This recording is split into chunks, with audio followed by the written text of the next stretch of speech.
प्रिय विद्यार्थियों, आप सभी लोगों का स्वागत है आपके अपने YouTube चैनल डीजे सर पर। बहुत ही मोस्ट इम्पॉर्टेंट होने वाला ये सेशन, क्योंकि इसमें हम लोग बात करने वाले हैं आपके मोस्ट इम्पॉर्टेंट वाणिज्य के महत्वपूर्ण प्रश्नों की श्रृंखला को। कक्षा 10 के विद्यार्थी ध्यान देंगे और वीडियो को बिना स्किप किए हुए पूरा देखेंगे। और एनसीईआरटी पर आधारित आपका ये पूरा का पूरा सिलेबस है और न्यू सिलेबस के अकॉर्डिंग है। तो चलिए करते हैं स्टार्ट इस एडिशन। देखिए यहाँ पर ये मुझे दोबारा बनाना पड़ रहा है एडिशंस आप लोगों के लिए, क्योंकि मैंने ऑलरेडी जो है इस कंटेंट को बना रखा है आप लोग के लिए, लेकिन कुछ दुर्भाग्यवश कारणवश जो है ये जो सेशन है वो आप लोगों का बेकार हो गया। कहने का मतलब क्या है, रिकॉर्डिंग जो किया गया लेकिन रिकॉर्डिंग सही नहीं हुआ। तो आप सभी लोगों के लिए फिर से ये जो कंटेंट है स्टार्ट किया गया एडिशंस, और आवाज जो है उसमें नहीं आया था, इसीलिए देखिए आप लोग के समक्ष जो है वो नेक्स्ट जो है यहाँ पर उपलब्ध किया जा रहा है फिर से। तो इसे अपने क्लासमेट पर भरपूर शेयर कीजिएगा एडिशन। चलिए स्टार्ट करते हैं। देखिए प्रश्न क्या है, चेक क्या है, चेक के प्रकार लिखिए, चेक का अनादर किन कारणों से होता है। देखिए एडिशन, चेक के बारे में बात करें तो देखिए ये एक लिखित दस्तावेज होता है। क्या होता है?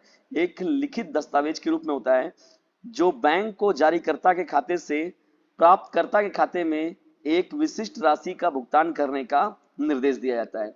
भाई जाहिर सी बात है, जो खाता धारक होता है उनके पास ये अथॉरिटी होती है, क्योंकि पैसा तो उन्हीं का है, तो बैंक को आदेश दिया जाता है। यानी बैंक जो होता है उनके आदेश का पालन करता है।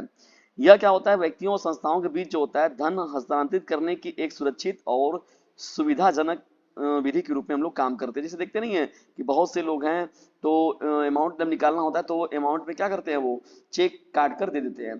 तो प्रत्येक का देखिए एक अलग अलग उद्देश्य होता है, और क्या क्या उद्देश्य है इनका। चेक के जो प्रकार है, यहाँ पर चेक के कुछ महत्वपूर्ण प्रकारों के बारे में लोग बात करते हैं। देखिए पहला प्रकार क्या हो जाएगा, धारक चेक। धारक चेक क्या होता है डिस्टेंस, इस प्रकार का चेक देखिए क्या करता है, धारक को देय होता है। किसको देय होता है? धारक को। जिसका अर्थ होता है कि जो कोई भी बैंक को चेक प्रस्तुत करता है वह धनराशि के जो होगा वो प्राप्तकर्ता को दे दिया जाएगा। इसमें चेक पर देखा जाए तो प्राप्तकर्ता का जो नाम होता है लिखने की आवश्यकता नहीं होती है, ठीक है ना। तो यहाँ पर क्या होता है, ये चेक सीधा सीधा जो होता है वो प्राप्तकर्ता क्या कर लेता है, प्राप्त कर लेता है, और इस चेक पर जो है प्राप्तकर्ता का नाम लिखने की कोई जरूरत नहीं होती। इसको हम लोग कहते हैं धारक चेक। दूसरा देखिए इंपॉर्टेंट क्या हो जाएगा, आर्डर चेक। देखिए आर्डर चेक क्या होता है, आर्डर चेक जो होता है वो एक विशिष्ट व्यक्ति या संस्था को दे होता है, जिसका नाम चेक पर क्या होता है, लिखा होता है, ठीक है ना। और केवल नामित जो भुगतानकर्ता की धनराशि को प्राप्त कर सकता है। यानी जो भी धनराशि उसमें जमा होगा, जो भी धनराशि वो भुगतान की बात की गई होगी, तो वो धनराशि को केवल कौन प्राप्त कर सकता है, जो नामित भुगतानकर्ता होगा। ठीक है, चलिए बढ़ते हैं यहाँ पर आगे हम लोग यहाँ पर और तीसरे देखते हैं प्रश्न को। यहाँ पर देखिए तीसरा जो आपका क्या हो जाएगा प्रकार, रेखांकित चेक। देखिए डिस्टेंस यहाँ पर क्या होता है, दो मुख्य समांतर यानी दो समांतर रेखाएं। कहने का मतलब अगर चेक है आपका ऐसे, तो ऐसे देखिए यहाँ पर क्या होता है, दो समांतर रेखाएं जो होती है वो खींच दी जाती है ना। इसमें केवल क्या होता है, सीधे प्राप्तकर्ता के बैंक खाते में जमा किया जाता है और इसे काउंटर पर भुनाया नहीं जा सकता। ठीक है, यदि काउंटर पर आप लेने जाएंगे तो ये चीजें नहीं हो पाएंगी, मतलब वो आपका कैंसिल हो जाएगा, अनादर हो जाएगा। पोस्ट डेटेड चेक क्या होता है? देखिए पोस्ट डेटेड चेक के बारे में बात किया जाए तो एक ऐसा चेक होता है जिस पर भविष्य की क्या होती है, तारीख लिखी होती है। क्या होता है डिस्टेंस, भविष्य की तारीख लिखी होती है। धनराशि केवल क्या करता है, निर्दिष्ट तिथि पर जो होता है उसके बाद ही भुगतानकर्ता को जारी करता है। मतलब कहने का मतलब क्या है कि डेट जो होता है भविष्य की तिथि में जो होता है वो पहले ही अनाउंसमेंट हो गया होता है कि भैया फलाने को जो है ये धनराशि बाद में दी जाएगी इस डेट पर, तो उसी डेट पर वो बचता है। ठीक है, उससे पहले वो नहीं हो सकता। देखिए बासी चेक की बात करें तो एक निश्चित अवधि के बाद जो भुगतान के लिए प्रस्तुत किया जाता है तो उसे हम लोग कहते हैं बासी चेक। देखिए जारी होने की तारीख से 6 महीने के बाद देखा जाए तो मुख्य रूप से काम होता है, और बैंक जो होता है चेक का भुगतान करने से इनकार भी कर सकता है।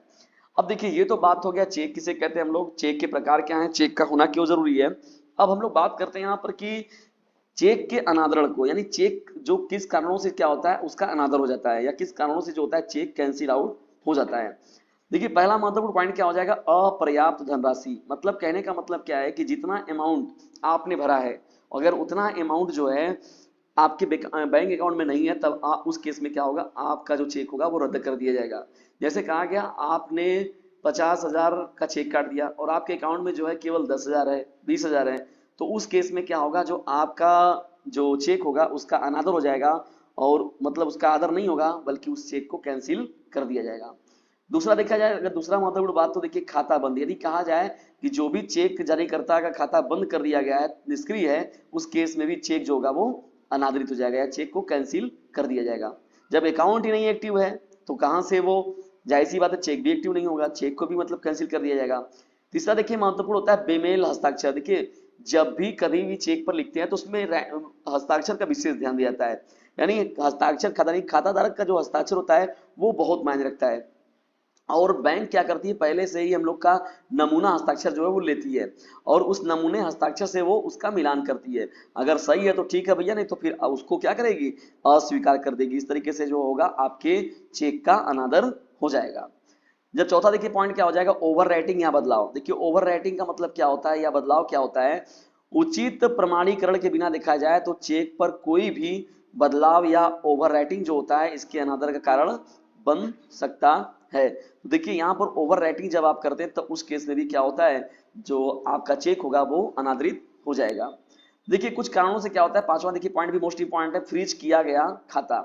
कुछ केसों में क्या होता है, देखिए भुगतान करता है या कुछ बैंक अकाउंटर सही से होते हैं, होल्डर होते हैं, जिनके अकाउंट को किन्हीं कानूनी कारणों से किसी विवादों में अगर वो फंसे हैं तो उनके अकाउंट को फ्रीज कर दिया जाता है। ठीक है, तो उस केस में उनके चेक का भुगतान भी नहीं किया जाएगा, क्योंकि भाई उनका जो अकाउंट है वो फ्रीज कर दिया गया है, वो अपने अकाउंट से जो है लेन देन नहीं कर सकते हैं। तो उस परिस्थिति में क्या होता है कि उनके चेक का भुगतान नहीं हो सकता। भाई चेक के माध्यम से वो पैसा निकाल सकते हैं, इसलिए चेक को भी रद्द कर दिया जाता है। ठीक है ना। छठवां देखिए पॉइंट क्या हो जाएगा, पोस्ट डेटेड चेक। यदि कहा गया कि जो निर्दिष्ट डेट दिया गया, मतलब कहा गया कि भैया इनका जो चेक है वो इस तारीख को भेजेगा, लेकिन आप उससे पहले अगर लेकर प्रस्तुत हो जाते हैं तब भी उस परिस्थिति में क्या होगा, आपके चेक का अनादर हो जाएगा और वो चेक भेजाया नहीं जाएगा। ठीक है, तो वो कैंसिल हो जाएगा।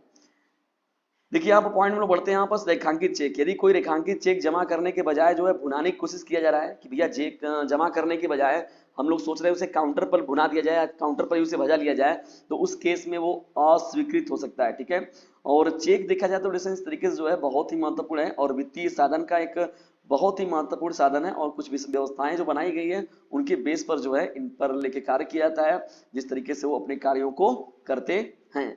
और प्रभावी ढंग से देखा जाए तो निर्दिष्ट निर्देशानुसार देखा जाए तो चेक का प्रकार और अनादरों को समझने के लिए देखा जाए तो व्यक्तियों और व्यवसायों को जो है वित्तीय लेन देन को प्रभावी ढंग से चलाने के लिए बहुत ही महत्वपूर्ण ये चीज होता है। ठीक है ना।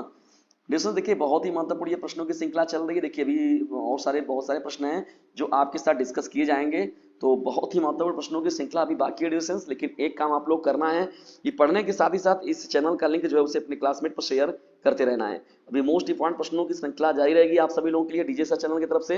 लेकिन एक काम करिए, जबरदस्त तरीके से अपनी स्टडी जारी रखिए। जल्द ही मिलते हैं किसी अन्य वीडियो में किसी अन्य टॉपिक के साथ। तब तक के लिए टेक केयर, गुड बाय, जय हिंद, जय भारत। और ये मत भूलिएगा डिस्टेंस, इस सेशन को दोबारा आप सभी लोगों के लिए बनाया गया है।